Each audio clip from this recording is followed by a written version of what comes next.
Bonjour à tous chers amis, nous sommes aujourd'hui le prochain cours de Shara Bitachon chapitre 4 et aujourd'hui on va voir une des bases très intéressantes qu'il explique en te disant quelle est la raison pourquoi la Torah ne parle pas du monde futur.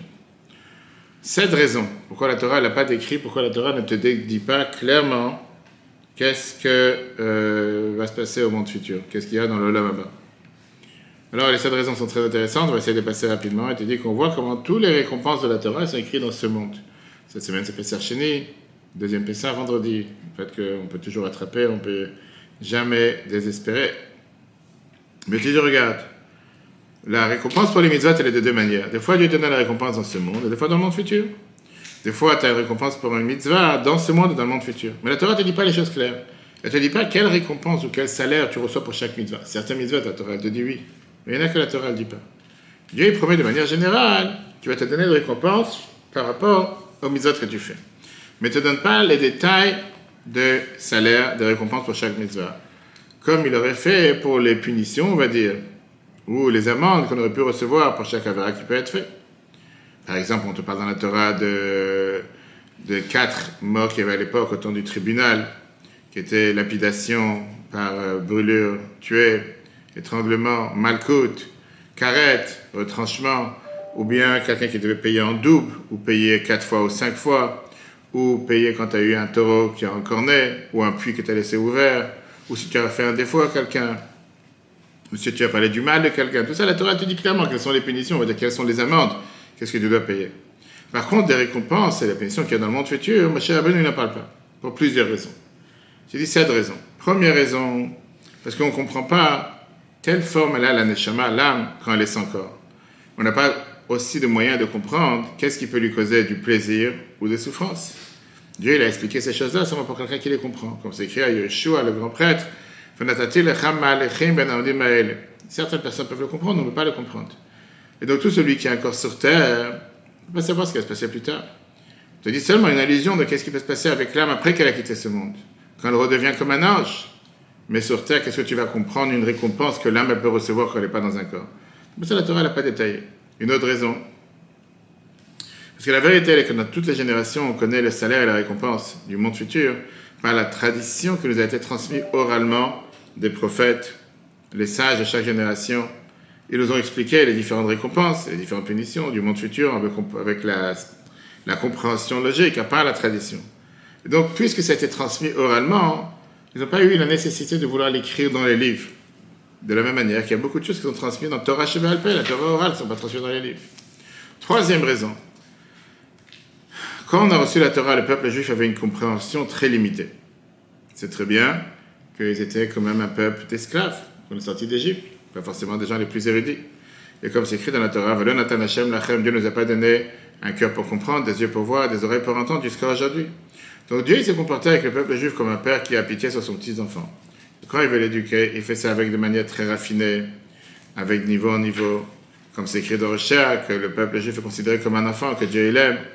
Quand tu veux enseigner à un enfant des sagesses, que par ça il va arriver à des niveaux supérieurs qu'il ne comprend pas encore, si tu essaies de convaincre ton fils d'apprendre ces sagesses, c'est pour ça que tu vas lui dire, va te fatiguer, va apprendre, et comme ça tu vas arriver à tel et tel niveau, pas forcément qu'il va vouloir le faire, il ne va pas entendre.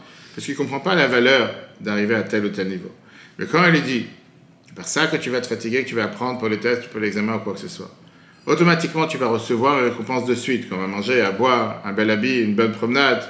Ou bien il va lui dire tout de suite, si jamais tu ne vas pas faire telle chose, tu n'auras pas tel habit, tu n'auras pas tel plaisir, tu n'auras pas telle sortie. Et avec ça, il le convainc avec des preuves concrètes, comment obtenir et comment arriver, et comment pouvoir atteindre cette sagesse. Bien sûr qu'il va vouloir le faire. Parce qu'il voit les récompenses et les non-récompenses sur tout de suite. Quand il va grandir et son cerveau il va avancer, là il va comprendre le but de pourquoi arriver à tel ou tel niveau et il va essayer d'atteindre ce but. Et il va comprendre que ce que son père lui avait promis quand il était jeune, ça n'a pas de sens. Et pourquoi il l'avait fait? Parce qu'il avait pitié sur lui, parce qu'il était très petit. Pareil, Dieu, quand il a voulu convaincre le peuple juif de servir Dieu, il lui a promis un salaire et une récompense. Et il leur a dit aussi qu'il y aura certaines punitions si jamais on ne fait pas telle et telle chose.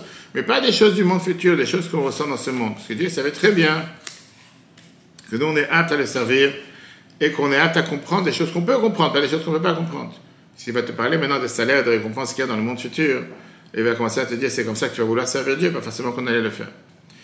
Et c'est pour ça que la Torah, elle n'arrête pas de parler des récompenses qui sont avec des explications matérielles, des choses matérielles, des choses terrestres. Il n'y a pas de monde futur dans la Torah. Quatrième explication, quatrième raison. Parce qu'il te dit que quelqu'un, il n'est pas apte à recevoir les récompenses du monde futur par ses bonnes actions seulement. Même une fois qu'il a fait ses bonnes actions, même une fois qu'il a fait ses bonnes actions, Dieu donne une récompense pour deux raisons. D'abord, parce que Dieu l'a enseigné à l'être humain de partager ses connaissances avec les autres. Et le fait de partager ses connaissances avec les autres, automatiquement, pour ça, tu es récompensé. Et quand tu as ce mérite avec toi, automatiquement, c'est un mérite qui est pour la personne. Automatiquement, tu peux recevoir le monde futur, même si tu ne fais plus ces choses-là aujourd'hui. Et deuxièmement, la bonté que Dieu a envers nous. Comme David Amelech, le roi David, il te dit, dans le psaume 62, verset 13, où le Cha Hashem Chased, Dieu, il a pitié sur toi, il fait de la bonté envers toi, parce que Dieu, il paye à chacun en fonction de ses actions. Alors la réalité, elle est, pourquoi ça s'appelle du Chesed? Pourquoi ça s'appelle de la bonté? Pourquoi ça ne s'appelle pas un salaire? Tu me demandes de faire la Torah et les mitzvot, tu me demandes de faire Shabbat, tu me demandes de faire n'importe quelle chose. Tu devrais me payer pour ça. On parle par rapport à Dieu. Pourquoi on n'est pas apte à recevoir un salaire pour les bonnes choses qu'on fait? Parce que même si tu fais énormément de bonnes actions, nombreuses comme le sable de la mer, ça ne vaut pas, même pas comme une seule bonté que Dieu fait envers nous dans ce monde. Et puis, votre raison, quand quelqu'un fait des erreurs, donc si Dieu va te demander, c'est quoi, il n'y a pas de souci, je te donne un salaire pour ce que tu fais. Mais je te demande aussi de recevoir les punitions, les châtiments en fonction des choses, des erreurs que tu fais. À ce moment-là, on se serait rendu compte que toutes les actions qu'on fait sont presque rien par rapport à une seule petite bonté qu'on reçoit de Dieu. Et donc le salaire et la récompense que Dieu donne à l'homme, ce n'est pas quelque chose qui te doit et que pour ça il te donne, mais il te donne en tant que chesed, en tant que bonté. Par contre, les punitions sur les erreurs qu'on fait sur terre, dans ce monde ou dans le monde futur, bien sûr que ça on doit le recevoir et c'est normal qu'on les reçoit. Parce que c'est des choses qu'on est coupable. Ici, on parle quand quelqu'un il est au courant, quand quelqu'un il sait, quand quelqu'un il a appris. Seulement Dieu, il fait avec nous deux bontés dans les deux mondes. Comme c'est écrit dans Tehillim 62, où le Cha Hashem Chased, Dieu il fait cette bonté, c'est écrit dans Tehillim 78. Que Dieu il a pitié sur nous, il ne va pas nous détruire, etc. Il pardonne les fautes, etc.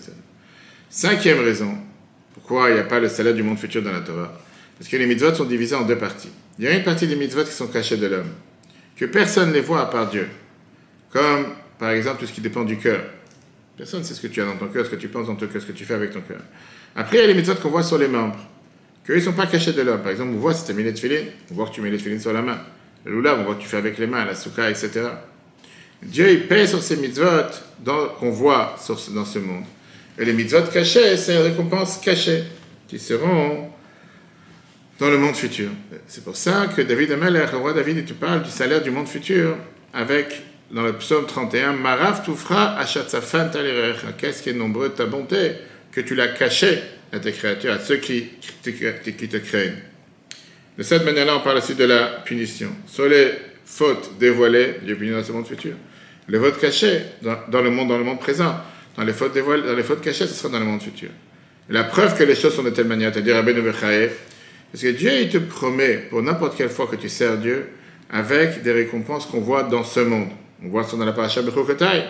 Bechukotai, c'est écrit clairement, Bechukotai telechus, vous allez faire des mitzvot. Va citer vous allez faire. Et pareil, on te parle des différentes punitions, des différentes avérotes. On peut voir quand quelqu'un il agit pas comme il faut dans ce monde. Par contre, là-bas, on ne te parle pas des salaires qui sont sur les mitzvot cachés. On ne parle pas non plus des punitions sur les avérotes qui sont cachées. Parce que là-bas, on te parle de manière générale. La récompense et le salaire, ainsi que les punitions qui sont dites à la nation en général. Pour faire attention de ne pas faire des choses qu'il ne faut pas. Mais pas forcément que l'un sait ce qui se passe avec l'autre. On ne sait pas ce qui se passe dans le cœur de l'autre. Et c'est pour ça que, comme Dieu, il paye pour les mitzvot et la vérote dans ce monde ou dans le monde futur, pour ça, on n'a pas mentionné ce salaire dans la Torah. Parce que Dieu, il n'a pas voulu seulement cacher quelque chose qu'on ne comprend pas, mais il n'a pas voulu qu'on fasse les choses en fonction du « puisque j'ai telle et telle récompense et j'ai tel et tel salaire, pour ça, je fais tel et tel mitzvah. » Non, ce n'est pas un salaire. Dieu, il te donne l'abondance de tout ce que tu as besoin. Pour ça, tu fais les mitzvahs de sortir. Sixième raison, pourquoi Moshe Rabbeinu a mentionné dans la Torah seulement les salaires et les récompenses et les punitions qu'il y a dans ce monde. Parce que Dieu, Moshe parlait à des gens qui sont sur terre. Le neshama de Yoshua, le fils de Yehozadak, était totalement déconnecté du matériel. Il est dans le monde des anges. C'est pour ça que Dieu il a dit, c'est la coutume du monde. Et quand tu veux influencer quelqu'un, parce que tu lui promets une récompense, et tu le menaces au cas où il ne va pas faire telle et telle chose, il aura telle punition, tu vas lui promettre en fonction de l'endroit où il se trouve et le lieu où il se trouve, pour que ça ait un impact sur lui. Tu ne vas pas commencer à lui dire, je te promets que demain tu vas aller au ciel et voir je ne sais pas combien de personnes, etc., comme certaines autres religions. Dernière raison, 7e raison, parce que tout le but du monde futur, c'est pouvoir s'attacher avec Dieu, se rapprocher de la lumière divine. Comme c'est écrit dans Ishaïa, comme c'est écrit dans Daniel, comme c'est écrit dans Eyob. Et seulement celui que Dieu veut en lui, il pourra se rapprocher de Dieu à ce niveau-là. Et puis, est-ce que ça dépend de Dieu plus que de nous? Donc, quel est le but d'écrire une récompense pareille dans la Torah? Dans la paracha Bechukotai, on te dit des versets dans lesquels tu peux apprendre comment il faut garder toute la Torah. Dieu va faire en ce moment-là ce que tu as besoin. Et Dieu te dit clairement, Vaïti lachem Elokim, je serai pour vous pour un Dieu, Vatem tiuli le'am, vous serez pour moi en tant que peuple. Et donc, on voit que de manière, on va dire, de manière allusionnée, ce salaire du Olam Haba, il est écrit dans la Torah. Le bitachon, la foi en Dieu, qui va nous récompenser avec le salaire qu'on a besoin dans ce monde. Et dans le monde futur pour les tzadikim, celui qui est apte, et qui va aussi se faire payer de celui qui fait des erreurs. Ça, c'est une des bases de la Emouna, et cette Emouna fait partie des Ikarei Emouna, des bases fondamentales de la Emouna, comme c'est écrit dans Bereshit Ve'emin B'Hashem. D'avoir confiance en Dieu, et comment Dieu peut te considérer ça comme une zaka, comme une justice. Et c'est écrit dans Tehillim 27. Lula eman tilera betuv Hashem beretzraim. Si j'aurais cru en Dieu, j'aurais pu voir la bonté que Dieu a fait sur terre. Et tu termines en te disant, c'est pas juste de la personne qui est croyant d'avoir confiance seulement sur les bonnes actions, en étant sûr qu'il va recevoir son salaire dans ce monde et dans le monde futur. Mais toi, tu dois tout faire pour remercier Dieu pour les bontés qu'il fait avec toi éternellement. Pas avec espoir que dans le futur, tu vas recevoir un salaire pour les actions que tu as fait maintenant. Mais après que tu vas remercier Dieu, que tu vas être reconnaissant pour les grandes bontés qu'il a fait avec toi, et confiance en Dieu, qui te donnera tout ce qu'il te doit, même en tant que chesed. Comme c'est écrit dans Maxime de nos Pères, on a dit il y a 3 semaines, chapitre 1, Mishnah 3, ne soyez pas comme des serviteurs qui servent Dieu pour recevoir un salaire, mais soyez comme des personnes qui servent Dieu sans recevoir un salaire et ayez la crainte de Dieu. La semaine prochaine, si Dieu veut, on verra la suite avec les différents aspects pourquoi certaines personnes ne servent Dieu que pour la récompense et pourquoi certaines servent Dieu pas forcément en attendant la récompense, mais ça sera si Dieu veut la suite. Le cours en replay sur l'application Torah. Très bonne journée à tous. Ce vendredi, c'est la Iloula de Rabbi Meir Baalanes, Pesach Sheni, une fête dans laquelle on apprend comme quoi on peut toujours réparer, toujours rattraper, comme c'était à l'époque. Que des bonnes nouvelles le mardi soir, l'Akba Omer, à l'Igriya de Betrabad. Que des bonnes nouvelles si Dieu veut à la semaine prochaine.